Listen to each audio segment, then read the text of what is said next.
안녕하세요. 레전드 채널입니다. 오늘도 제 채널에 놀러와 주셔서 감사합니다. 오늘의 사연은 반전의 반전, 시원한 사이다 사연입니다. 그럼 사연 시작하겠습니다. 안녕하세요. 저는 아들 한 명을 두고 있는 50대 아저씨입니다. 사연을 듣기만 하다가 이렇게 직접 제보하는 것은 처음이네요.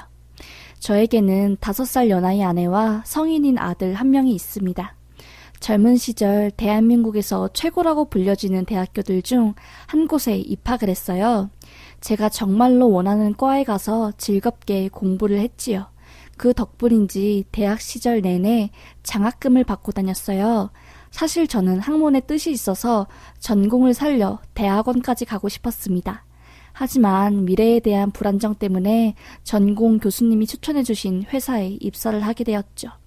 그렇게 회사에서 몇 년을 일하다가 저는 큰 슬럼프에 빠지게 되었어요. 전공과는 다른 일을 하고 있는 나의 모습과 조직 생활에서 느껴지는 불만들이 쌓여 고민 끝에 퇴사를 하고 모아둔 돈으로 본 대학원 석사 과정에 들어가게 되었습니다. 이때 아내를 만났지요. 평생 공부 일만 하고 살아온 저에게 대학원 동기가 삶의 활력을 찾으라고 소개팅을 해준 게 첫 만남이었습니다. 여튼 계속 이야기를 시작하자면 저와는 완전히 다른 모습에 푹 빠졌습니다. 저는 남들이 보기에 모범생 인생을 살아왔지요. 선생님이 하는 말씀들은 절대로 어기지 않고 성인 되면 다들 한 번씩은 한다는 술과 담배, 그리고 클럽 등등은 그런 것들은 나중에 하면 후회한다는 어른들이 말씀에 철석같이 믿고 하지도 않았습니다. 그런데 아내는 달랐어요. 기분이 다운되면 칵테일 몇 잔 마시고 즉흥적으로 춤도 추고 공부하다가 답답하면 나가서 소리도 치고 슬프면 한강에 가서 소리치며 울고 저와는 다르게 굉장히 인생을 생기있게 사는 것 같았어요. 그렇게 저는 그녀의 삶에 관심을 가지게 되었고 그녀 또한 감정 기복이 없는 제 모습을 보고 안정적이고 의지하고 싶다는 감정을 느끼게 되었다고 하네요. 그렇게 저는 그녀의 삶 속에 들어가 그녀가 살아온 경험들을 하나씩 배우며 재밌게 사는 인생이 무엇인지 배우게 되고 그녀도 제 삶 속에 들어와 원하는 목표를 이루기 위해 진득하게 인내심을 기르는 법과 차분함 등을 배워갔죠. 자연스럽게 연애는 시작되었고 처음 느껴본 사랑이라는 감정에 엄청난 속도로 저는 그녀, 제 아내에게 빠지게 되었죠. 그렇게 열정적으로 사랑하던 중 그녀, 제 아내가 갑자기 임신 소식을 알린 겁니다. 대학원생이었던 저는 경제적인 능력이라고는 회사 생활할 적 모아둔 몇 천만 원이 전부였지요. 그리고 그 돈은 제 학비로 들어갈 돈이었기에 실질적으로 사용할 수 있는 돈은 제로에 가까웠습니다. 당연히 아내도 아이를 부양할 능력이 없는 것은 마찬가지이고요.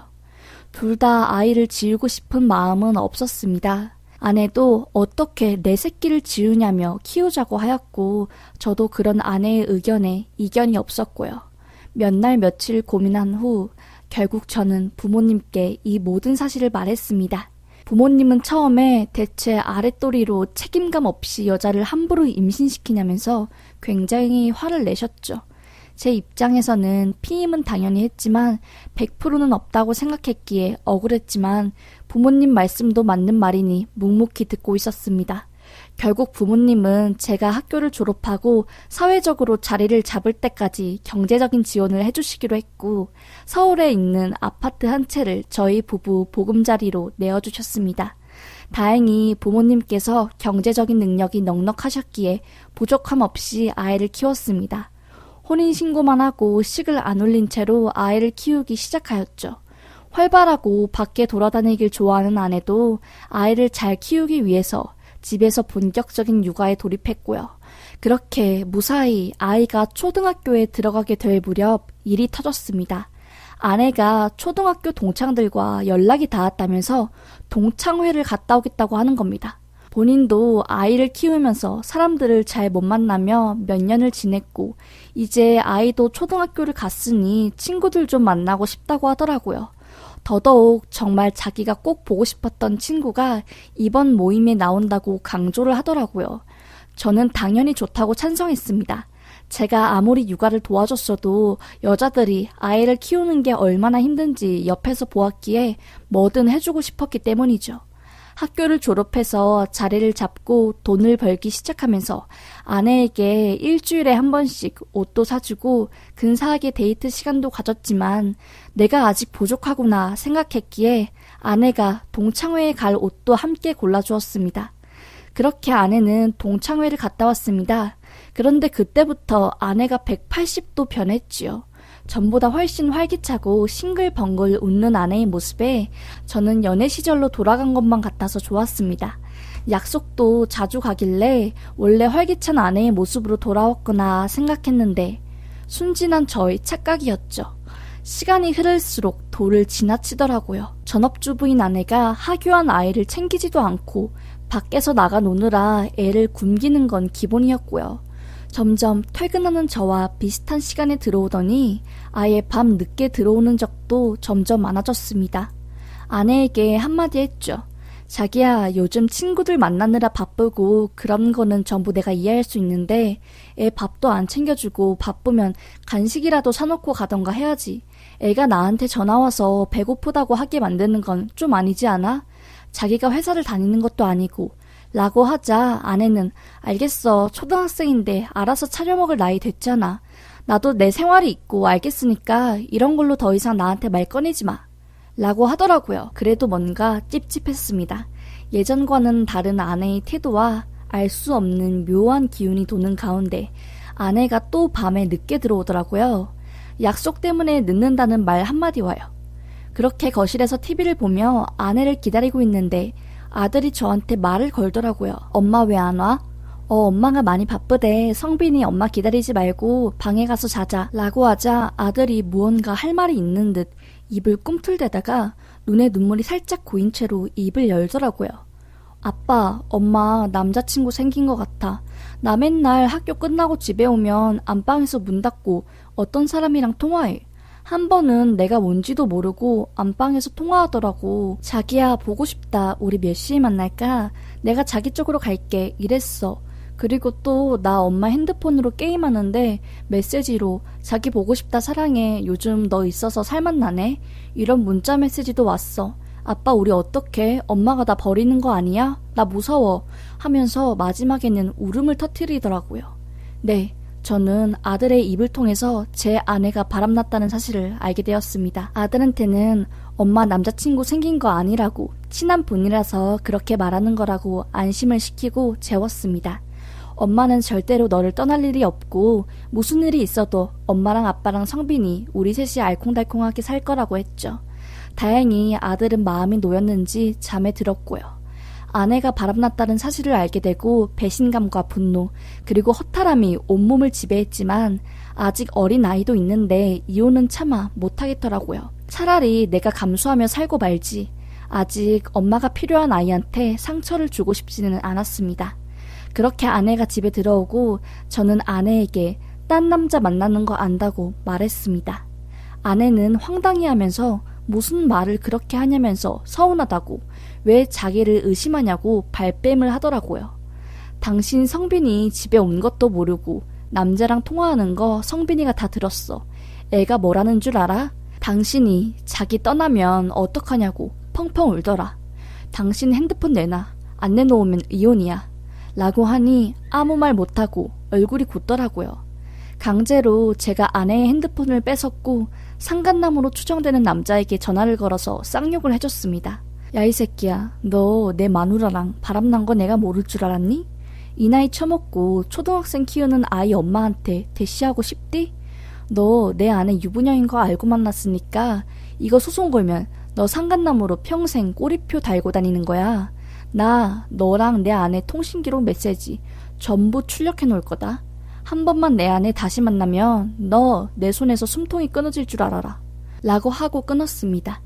아내는 옆에서 미안하다고 한 번만 봐달라고 본인이 동창회에서 친구들을 만나서 너무 신나서 정신줄을 놓아버렸다고 합니다. 아이를 키우느라 너무 반복되는 생활에 본인이 배가 불러서 실수를 했다고 펑펑 울더라고요. 제가 사과를 안 받아주니까 무릎까지 꿇으면서 미안하다고 용서해달라길래 너 바람난 거 내가 자료들 전부 증거로 출력해 놓을 거야. 성빈이 봐서 이혼은 안 할 거고 다시는 바람피지 마. 한 번만 더 그러면 너 이혼은 물론이고 나 이성이 끈을 놓아버릴 거니까 하고 다시는 바람피지 않겠다는 약속을 받아놓았지요. 그 이후로 저와 아내와의 사이는 예전처럼 돌아갈 수 없었습니다. 의리, 아들 때문에 함께 산다는 명목 하나뿐으로 살았습니다. 아내도 정신을 차렸는지 집에서 아이를 돌보고 예전처럼 사랑과 애정을 많이 주는 것 같아 보였지요. 아이도 안정되는 것 같았고요. 그렇게 상처는 시간의 흐름에 맡기고 어느덧 아이도 대학을 가게 되고 기숙사를 들어가 저희와 멀리 떨어져 살게 되었습니다. 그 일이 있는 이후로 아내도 수상한 행동을 안 하고 정신을 차린 줄로만 알았죠. 그렇게 제게 벌어질 일들을 까마득하게 모른 채 학교에서 일을 하고 있는데 4시쯤 아내에게 문자 한 통이 날라왔습니다. 부산에 있는 본인 절친 부모님이 돌아가셔서 급하게 7시 차로 갔다가 다음날 와야 할 것 같다고 하더라고요. 아침에 입관하는 것까지 보고 온다면서요. 별 의심 없이 알겠다고 했습니다. 그런데 한 8시쯤 집에서 TV를 보고 있는데 친한 친구에게 전화가 걸려오더라고요. 퇴근하고 밥도 안 먹고 바로 옷 갈아입고 TV 보면서 기가 빠진 채로 누워있는데 전화 받아서 말할 힘이 없어서 안 받았습니다. 나중에 전화하지 하고요. 그런데 2통, 3통 계속 전화가 오더라고요. 하는 수 없이 받았습니다. 여보세요? 야, 나 너무 피곤해서 이따 전화하면 안 되냐? 미안하다. 라고 하니까 야, 형수 지금 뭐 하시니? 집이 쉬어 밖이 쉬어? 라고 물어보길래 그걸 왜 너가 물어봐? 오늘 부산 갔어. 장례식 간다고. 내일 온대. 라고 했죠. 이 친구가 제 아내를 소개해준 친구입니다. 대학원 동기이죠. 그러자 친구가 나 지금 인천이거든? 여기 나 아내랑 술 마시러 나왔는데 지금 여기 형수랑 똑같이 생긴 여자랑 남자랑 술 마시고 있거든? 나 잘못 본 줄 알고 몇 번을 봤는데도 100% 형수다. 내 아내도 형수 맞다고 확신을 하더라. 혹시나 형수가 나 볼까봐 지금 가게에서 다시 나왔거든? 야, 형수 또 바람난 거 아니냐? 라고 하더라고요. 이 친구는 제 아내가 예전에 한번 바람난 사실을 알고 있습니다. 그래서 이렇게 말해준 거고요. 저는 이 통화를 받자마자 아, 사람 고쳐 쓰는 거 아니구나. 그때 쪽냈어야 하는데 지금 또 나를 뒤통수 치는구나 라는 생각에 화를 주체할 수 없었습니다. 이제까지와는 차원이 다른 분노였습니다. 당장 친구한테 그 가게 주소 찍어서 보내라고 하고 택시를 타고 갔습니다. 제가 운전해서 가면 도중에 사고라도 날 것 같은 정도로 분노가 주체가 안 됐습니다. 친구한테는 신경 쓰지 말고 아내랑 밥 먹으라고 말해줘서 고맙다고 한 후 전화를 끊었습니다. 제가 도착하자마자 운 좋게도 아내랑 그 남자가 밥을 다 먹었는지 가게에서 나오더라고요. 나오자마자 그 남자 차를 타고 어디로 가더라고요. 저도 바로 택시 기사님한테 저 차 따라가 달라고 말했습니다. 택시 기사님도 수상한 기운을 감지하셨는지 눈치 없이 계속 무슨 일이냐고 물어보시고 했네요. 그냥 묻지 마시고 오늘 이 택시 좀 계속 이용할 테니 따라만 가달라고 했습니다. 그렇게 아내랑 그 남자가 주차한 곳은 인천에 모텔이 몰려있는 한적하고 흔히들 불륜의 메카라고 불리는 곳에 있는 무인텔에서 차를 대더라고요. 모자를 푹 눌러쓰고 택시에서 나와 그 연놈들이 있는 차 쪽으로 갔습니다.